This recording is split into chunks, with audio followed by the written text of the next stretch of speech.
नमस्कार माऊली हो. आपली संस्कृती या आध्यात्मिक सिरीजमधील 10व्या भागामध्ये तुमचं मनापासून स्वागत आहे.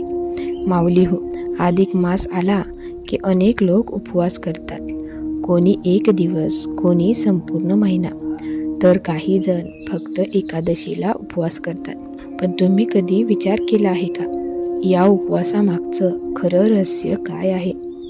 देवाला उपवासाची गरज का आहे? उपवास केल्याने पाप खरंच नष्ट होतात का? आणि अधिक मासात केलेला उपवास इतका प्रभावशाली का मानला जातो? आजची ही कथा एक धार्मिक नाही, तर ती आपल्या आत्म्याशी जोडलेली आहे. आज आपण जाणून घेणार आहोत अधिक मासातील उपवासाचं गूढ रहस्य. एक अशी कथा जी ऐकल्यानंतर तुम्ही उपवासाकडे पाहण्याची दृष्टीच बदलून जाईल. तर व्हिडिओ शेवटपर्यंत नक्की पहा. आणि चॅनलवर नवीन असाल तर आपली संस्कृती या सिरीजचा भाग होण्यासाठी आपल्या चॅनलला सबस्क्राईब करून बेल आयकॉन दाबा. सर्वात आधी पाहूयात आपण अधिक मास म्हणजे काय. हिंदू धर्मात अधिक मासाला पुरुषोत्तम मास म्हटलं जातं. हा महिना भगवान विष्णूंना समर्पित आहे. पुराणांनुसार जेव्हा वर्षातील दिवस आणि चंद्रमास यांचं गणित जुळत नव्हतं, तेव्हा एक अतिरिक्त महिना निर्माण झाला. पण इतर महिन्यांनी त्याला स्वीकारलं नाही. त्याला मलमास म्हणून अपमानित केलं. तो महिना दुःखी होऊन भगवान विष्णूंकडे गेला. तेव्हा श्री विष्णूंनी त्याला स्वतःचं नाव दिलं. आजपासून तू पुरुषोत्तम मास आहेस. जो तुझ्यात भक्ती करेल त्याला मी विशेष कृपा देईन. म्हणून हा महिना अत्यंत पवित्र मानला जातो. आता माऊलीनो, उपवास म्हणजे नेमकं काय? आजकाल अनेकांना वाटतं उपवास म्हणजे फक्त अन्न न खाणं. पण खरं पाहिलं तर उपवास हा शब्दाचा अर्थ आहे. उप म्हणजे जवळ, वास म्हणजे राहणं. म्हणजेच देवाच्या जवळ जाण्यासाठी केलेली साधना म्हणजे उपवास. फक्त पोट रिकामं ठेवणं म्हणजे उपवास नाही, तर मन शांत करणं, वाईट विचार दूर करणं, राग, मत्सर, द्वेष यांना दूर करणं, हेच खरं उपवासाचं स्वरूप आहे. प्राचीन काळातील एक कथा होती. खूप वर्षापूर्वी एका गावात माधव नावाचा गरीब ब्राह्मण राहत होता. तो अत्यंत प्रामाणिक होता, पण त्याच्या आयुष्यात दुःखच दुःख होतं. घरात गरिबी, पत्नी आजारी, मुलं उपाशी असायची. तो रोज देवाकडे प्रार्थना करत असे, देवा, मी कोणतं पाप केलं आहे? एक दिवस गावात एक साधू आले. त्यांच्या चेहऱ्यावर विलक्षण तेज होतं. माधव त्यांच्याकडे गेला आणि म्हणाला, महाराज, माझ्या आयुष्यात इतकं दुःख का आहे? साधूंनी डोळे मिटले आणि काही क्षणांनी म्हणाले, तू पूर्वजन्मी श्रीमंत होतास, पण तू कधी दान केलं नाहीस, भुकेल्याला अन्न दिलं नाहीस, म्हणून आज तुला गरिबी भोगावी लागत आहे. हे ऐकून माधव रडू लागला. तो म्हणाला, माझा उद्धार कसं होईल? साधूने सांगितलं, अधिक मास सुरू होत आहे. या महिन्यात श्रद्धेने उपवास कर, भगवान विष्णूंचं नामस्मरण कर आणि शक्य असेल तितकं दान कर. अधिक मास सुरू झाला.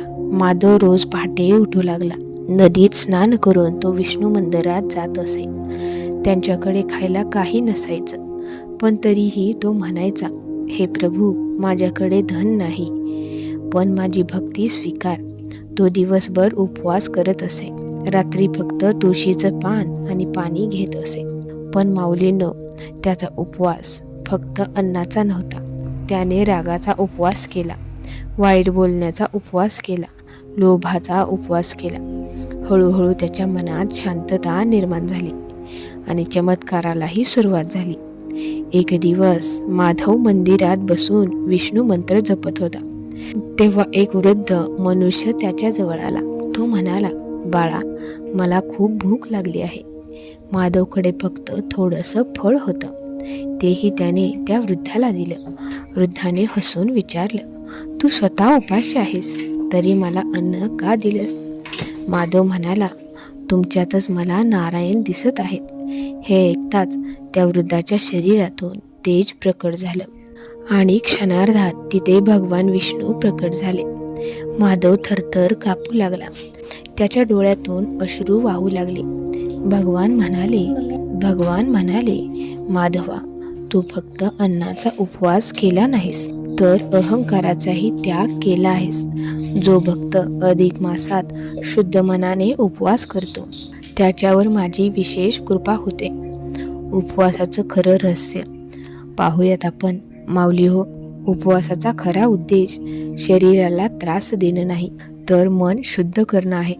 जेव्हा माणूस थोडा वेळ अन्नापासून दूर राहतो, तेव्हा त्याला भुकेची जाणीव होते आणि त्यातूनच दुसऱ्यांच्या दुःखाची जाणीव निर्माण होते.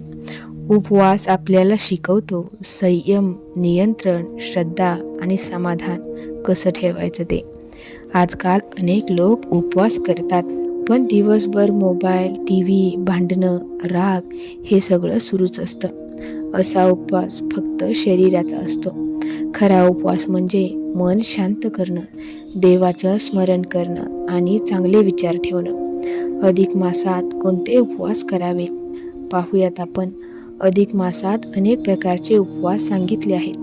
एकादशी उपवास, सोमवार उपवास, पूर्ण महिन्याचा फलाहार, तुळशीपूजन, विष्णू सहस्त्रनाम पठण. पण लक्षात ठेवा, देवाला तुमच्या उपवासापेक्षा तुमची भावना महत्त्वाची आहे. गरीब माणूस फक्त पाणी पिऊनही उपवास करू शकतो आणि श्रीमंत माणूस मोठं जेवण करूनही भक्तीशिवाय रिकामा राहू शकतो. यावरूनच आपण एका स्त्रीची कथा पाहूया. एका गावात सीता नावाची स्त्री राहत होती. तिचा नवरा नेहमी आजारी असे. घरात सतत संकट. एका वृद्ध महिलेनं तिला सांगितलं, अधिक मासात श्रद्धेने उपवास कर. सीतेने प्रत्येक गुरुवारी उपवास सुरू केला. ती रोज विष्णू मंत्र म्हणू लागली आणि गरिबांना अन्नदान करू लागली. काही दिवसांनी तिच्या नवऱ्याची प्रकृती सुधारू लागली. घरात सुख शांती येऊ लागली. सीता म्हणाली, माझा चमत्कार उपवासामुळे नाही झाला, तर देवावर वाढलेल्या विश्वासामुळे झाला. आज माणसाकडे पैसा आहे, मोठं घर आहे, मोबाईल आहे, पण मनात शांतता नाही, कारण मन सतत इच्छांनी भरलेलं आहे. उपवास आपल्याला थांबायला शिकवतो, स्वतःकडे पाहायला शिकवतो, देवाशी संवाद साधायला शिकवतो. पण माऊलीनो, उपवास करताना काही गोष्टी नक्की लक्षात ठेवा. खोटं बोलू नका, कोणाचाही अपमान करू नका. शक्य असेल तर दान करा, विष्णू नामस्मरण करा, राग आणि वाईट विचार दूर ठेवा, गरिबांना अन्नदान करा. माऊली हो, अधिक मासातील उपवास हा फक्त परंपरा नाही, तो आत्मशुद्धीचा मार्ग आहे. जेव्हा माणूस मनापासून देवाकडे वळतो, तेव्हा त्याच्या आयुष्यात बदल घडायला सुरुवात होते. भगवान विष्णू म्हणतात, जो भक्त श्रद्धेने पुरुषोत्तम मास पाळतो, त्याचं कल्याण मी स्वतः करतो. जर तुम्हाला ही कथा आवडली असेल तर व्हिडिओला लाईक करा आणि कमेंटमध्ये जय श्री विष्णू नक्की लिहा. आणि ओम तत्सत मराठी या आपल्या चॅनलला सबस्क्राईब करायला विसरू नका. पुन्हा भेटू एका नवीन आध्यात्मिक कथेसोबत. तोपर्यंत जय श्री विष्णू.